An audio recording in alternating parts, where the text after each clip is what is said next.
Et la justice a tranché, malgré le terrible accident qu'a provoqué l'humoriste Pierre Palmade, eh bien, il peut sortir de prison et terminer sa peine déjà assez légère finalement, avec son bracelet électronique chez lui. On voit ça ensemble.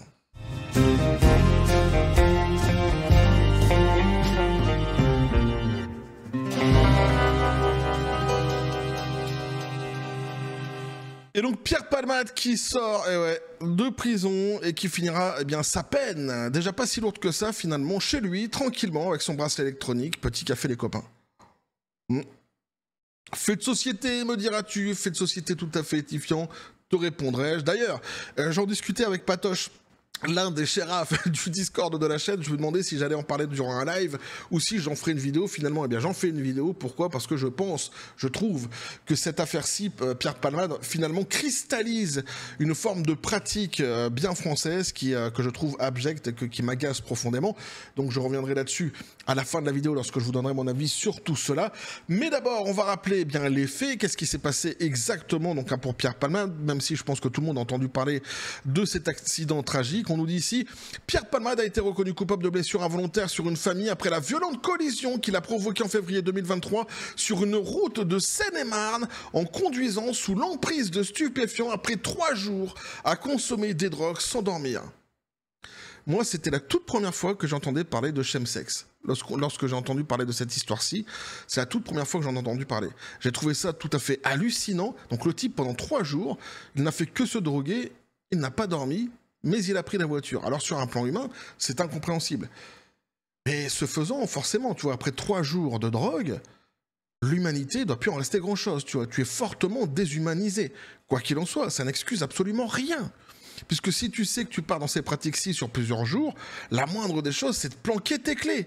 Tu planques tes clés, tu les files à quelqu'un qui va les emmener loin, tu t'assures que tu ne puisses toucher à aucun véhicule, justement, puisque tu vas devenir un danger pour tout le monde. Ça, c'est être responsable.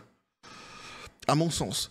L'accident a fait 3 blessés graves. Un homme de 38 ans, son fils de 6 ans et sa belle-sœur de 27 ans, qui a perdu après le choc le bébé qu'elle attendait. Voilà, ça vous resitue évidemment l'atrocité de cet accident-ci. Et donc on nous dit ici, Pierre Palmade est sorti de prison ce mercredi matin et terminera sa peine sous bracelet électronique.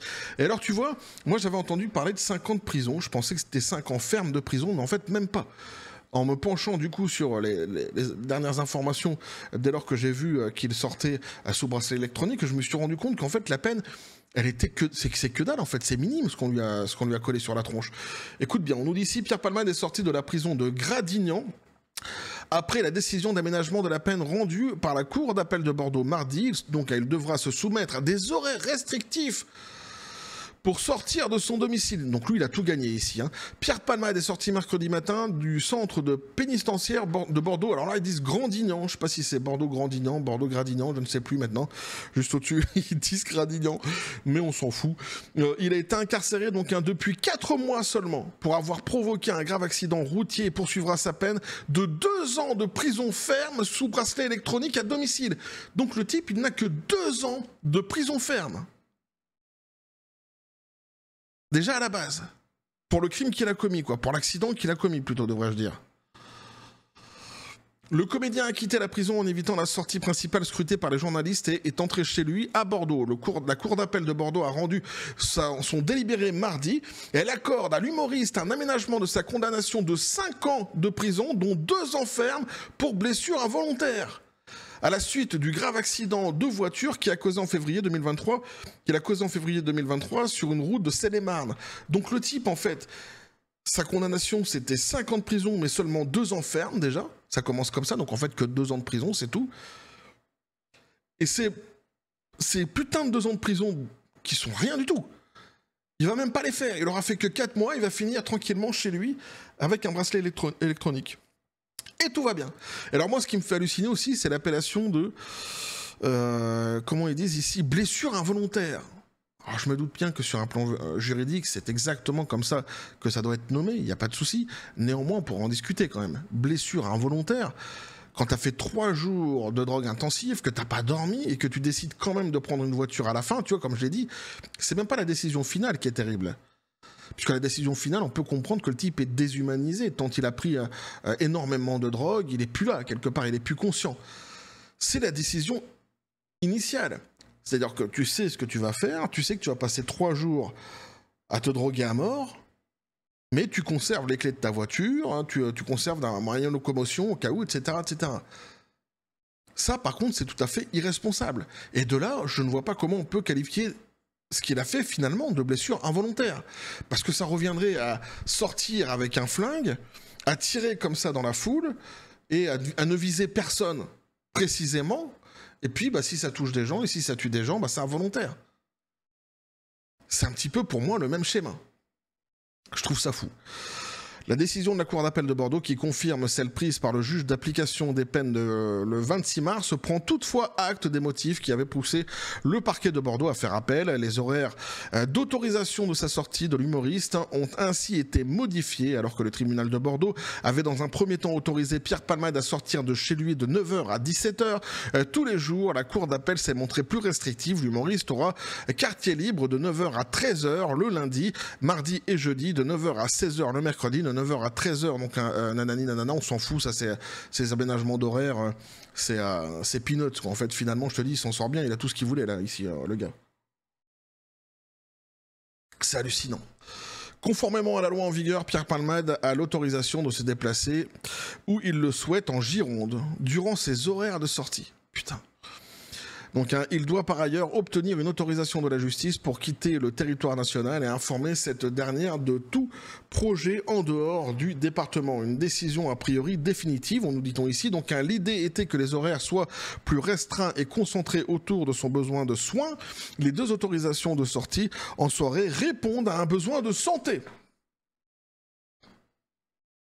Besoin de sortir la soirée, c'est normal, c'est une question de santé. Ah bon. Ok. Alors, précise le parquet général au Figaro. Donc, les 3 magistrats de la Chambre de l'application des peines qui ont rendu cette nouvelle décision l'ont également assorti d'une interdiction d'entrer en contact avec les victimes, ce qui n'avait pas été retenu en première instance. Cette décision en appel est définitive, sauf si Pierre Palmade ou le parquet général décide de se pourvoir en cassation d'ici 10 jours. À ce stade, aucun motif de droit ne semble le justifier, nous indique une source proche du dossier. Bah lui, je vois pas pourquoi de toute façon il viendrait contester la décision qui a été donnée, puisque c'est du pain béni pour lui. Hein. C'est juste, en fait, c'est bon, quoi. Il sort, il va faire ses 2 ans chez lui avec son... 2 ans, c'est que dalle. Faire 2 ans chez lui avec son bracelet. Avec des sorties autorisées, même le soir. Juste fou, en fait, quoi. Le détenu Pierre Palmade n'a jamais posé de problème. Bah tu m'étonnes. Ouais, j'ai presque envie de dire déjà que physiquement, il n'a pas vraiment le physique du type qui va poser un problème. Ça c'est certain, puis c'est pas la question en fait. C'est bon, il pose pas de problème, laissez-le sortir. Ouais, mais il a quand même foutu. Non, mais on s'en fout. Ouais, mais en fait, lui, parce que lui, il est accidenté à vie, le type, il est handicapé à vie à cause. Ouais, mais. Il pose pas de problème, laissez-le sortir. C'est Pierre Palmade. Ah, il n'y a pas de souci. À la prison de Bordeaux, Gradignan, donc, où l'arrivée de l'humoriste avait fait l'objet d'une note de service, cet aménagement de peine de Pierre Palmade laisse certains surveillants pénitentiaires presque indifférents. Le détenu Pierre Palmade n'a jamais posé de problème. Durant sa détention, il n'avait jamais un mot plus haut que l'autre. Nous explique l'UFA UNSA Justice. Avant d'ajouter, nous sommes presque contents que Pierre Palmade sorte, car même si son profil médiatique nécessitait cet isolement, il n'est pas dangereux. Or, nous avons besoin de mettre en toute urgence, donc dans sa cellule, des condamnés pour des grosses affaires de narcotrafic ou de crimes de sang. Alors ça, c'est marrant parce qu'on est tellement dans une société actuellement où on ne répond plus à aucun finalement besoin réel de notre propre société, qu'on va justifier la sortie d'un type qui a mis la vie en danger d'autres personnes et qui en plus, qui plus est, donc tué un enfant dans le ventre de sa mère, donc un post-accident, on justifie sa sortie en disant ouais mais vaut mieux laisser sortir lui parce que y en a d'autres qui sont plus dangereux et comme on n'a pas de place, voilà, hein, c'est le hein. C'est le jeu des chaises musicales. Franchement, c'est génial. On est dans une société qui est vraiment parfaite. Aucun problème. Gouvernement idéal. Alors en plus, on peut pas dire qu'ils n'ont pas eu le temps de travailler puisqu'ils sont là depuis une blinde maintenant, le gouvernement Macron. Bah oui, quand même. Tu vois, c'est 2 mandats à la suite. Bah, les faits sont là. Hein. Évidemment. Alors du côté donc de Force ouvrière, le délégué syndicat Hubert Gratteau estime que Pierre Palmade a bénéficié de cet aménagement de peine grâce à Célébrité. Je suis presque déçu qu'il sorte parce que c'est une star, alors que si demain un Quidam faisait la même chose, il n'aurait été ni à l'isolement ni libéré avant d'avoir réalisé ses 2 ans de prison ferme. C'est une certitude. Là-dessus, il a raison. Et c'est terrible. Donc déclare-t-il ainsi au Figaro, avant de fustiger l'idée selon laquelle la santé de l'humoriste serait mieux soignée à l'extérieur qu'en prison. Donc lui dit c'est faux, à l'isolement, il n'avait ni drogue ni alcool, il était sevré. Bah ouais, techniquement, tu vois, si t'es à l'isolement et que t'as ni drogue ni alcool, c'est vachement plus simple de te sevrer. Ah, c'est plus violent, c'est certain, mais c'est tout de même plus simple. Alors, chez lui, donc, il pourra à nouveau boire de l'alcool s'il le veut. On nous dit ici, là aussi, je suis tout à fait d'accord. Donc, contacté, l'avocate de Pierre Palmade, Céline Lassec, donc, n'a pas répondu à nos sollicitations pour l'instant. Outre Pierre Palmade, l'accident pour lequel ce dernier a été reconnu coupable avait fait 3 blessés graves, donc, d'une même famille, un homme de 38 ans, c'est ce qu'on a vu tout à l'heure, son fils de 6 ans et sa belle-sœur de 27 ans, qui avait perdu le bébé qu'elle attendait. Donc, voilà ce que l'article pouvait nous dire ici, les copains. Alors, première chose, j'ai rien contre Pierre Palmade lui-même. La personne, quelque part, je m'en fous, je la connais pas, moi, la personne, donc je ne vais pas juger sur un cas dans sa vie, il a fait ce qu'il a fait, bon, ma foi, je veux dire, la personne en lui-même ne m'intéresse pas. Ce qui m'intéresse, c'est le dossier. Et ici, ce que je voulais dire, justement, ce que j'avais dit en début de vidéo, c'est que ça cristallise des pratiques françaises qui sont bien connues, qui sont tout à fait abjectes, en tous les cas, en mon sens. C'est-à-dire que dès lors que tu as quelqu'un qui a de la célébrité, une certaine célébrité, popularité, que ça soit donc ici dans le monde du spectacle, mais ça peut être aussi en politique, tu remarqueras que systématiquement ces gens-là, quasiment peu importe ce qu'ils peuvent faire, ne finissent jamais, jamais, jamais en prison. Ou c'est très, très, très rare. J'ai même pas un cas. Ah si, peut-être il y avait eu Bernard Tapie, il me semble qu'il avait été en tôle. Si je dis pas de bêtises. Peut-être Bernard Tapie, tu vois, qui me revient comme ça à l'esprit.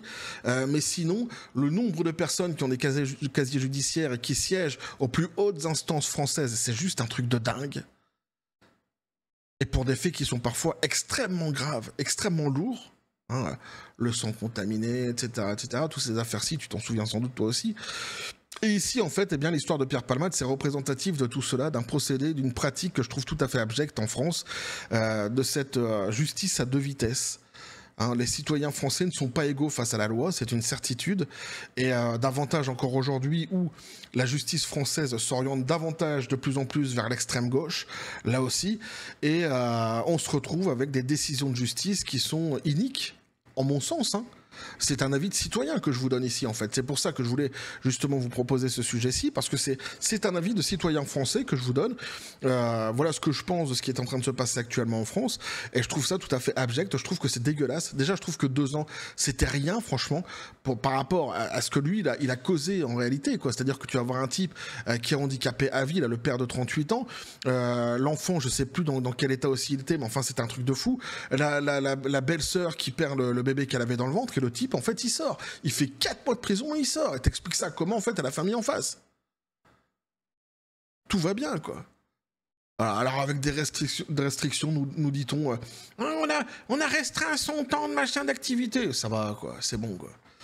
C'est juste, en fait, c'est abject. C'est un procédé tout à fait abject et je trouve ça dégueulasse. Et on est toujours dans cette situation-ci en France à l'heure actuelle. Donc, je trouve ça... Je trouve que j'avais entendu parler des 5 ans, moi. J'étais persuadé que c'était 5 ans qu'il prenait vraiment, tu vois, 5 ans ferme. Putain, j'ai l'article et je me rends compte qu'en fait, sur les 5 ans, déjà, c'est 2 ans. Déjà, 5 ans, je trouvais pas ça énorme. Sur les 5 ans, le type, il se prend 2 ans. Mais en plus, il prend en fait que 4 mois et il sort après. Et évidemment, pour le quidam, comme ils disent ici dans l'article, les choses ne se seraient pas passées ainsi. Toi, tu finis ta peine, tu y payes, tu raques, hein. Y a pas de souci. S'il faut te matraquer à la gueule, on le fera. Enfin, l'État français le fera. Mais ces gens-là, non. Alors, certains disent que c'est parce que, évidemment, donc d'abord, il y a sa popularité, puis ensuite, il connaîtrait des personnes haut placées. J'en sais rien, tu vois, tout ça, c'est des hypothèses, c'est des supputations, et quelque part, je m'en fous, moi. Toi, ça m'intéresse pas. Ce que je vois, c'est une fois de plus une célébrité qui agit comme une pourriture. Hein. et qui normalement méritait la prison, mais vraiment concrètement la vraie prison, avec de vraies années de prison, pas seulement 2 ans, et qui va en faire au final faire que 4 mois et qui va sortir. Je trouve ça tout à fait abject.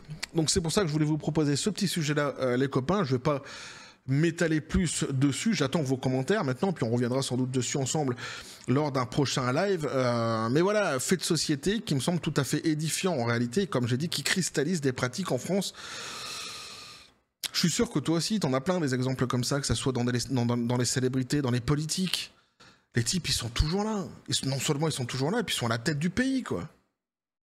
Et tout va bien. Pas de soucis. Bref, n'hésitez pas à me dire ce que vous en pensez dans les commentaires, à vous abonner si le contenu vous a plu, activer la petite cloche pour les prochaines notifications, les prochaines vidéos qui vont arriver, à balancer un like, à partager la vidéo. Vous avez mon Xor, le Discord, le Facebook de la chaîne qui sont dans la description des vidéos. N'hésitez pas à venir, à basculer du côté de la force absurde des réseaux sociaux. Sur ce, les copains, je vous dis comme toujours, la John Spartan. Paix et félicité, pistolet à poudre, qu'est-ce que tu penses de tout cela ? Ouais, voilà, c'est une fois de plus une histoire assez dégueulasse. Mais je suis tout à fait d'accord. En fait, voilà, moi je vous donne mon avis ici sur ce sujet-ci parce que je trouve ça révoltant. Je trouve ça vraiment révoltant. Et ça passe crème, ça continue comme ça en fait. C'est, avant, on disait t'as 2 France. Maintenant, je pense que t'en as plusieurs. La France, elle est vraiment divisée. Elle est vraiment, ouais, avant c'était ça, avant on pouvait dire ça, t'avais 2 France quoi, qui existaient, maintenant elle est scindée en plusieurs blocs, j'ai presque envie de dire, à la France, hein, qui ne sont pas traités de la même manière. Ça c'est certain, sur un plan juridique, et sont contestés, parce qu'il est interdit de contester les décisions judiciaires. Et bien en tous les cas, je donne mon avis sur cette fameuse décision. Enfin, il me semble d'ailleurs que c'est interdit. Je m'en fous, je donne mon avis sur cette fameuse décision. Et je trouve ça révoltant et abject, et c'est pour ça que je voulais vous le partager. Bref, on va continuer à suivre tout ce genre de dossiers-ci sur cette même chaîne, toujours dans la joie et la bonne humeur, et que la force soit avec vous.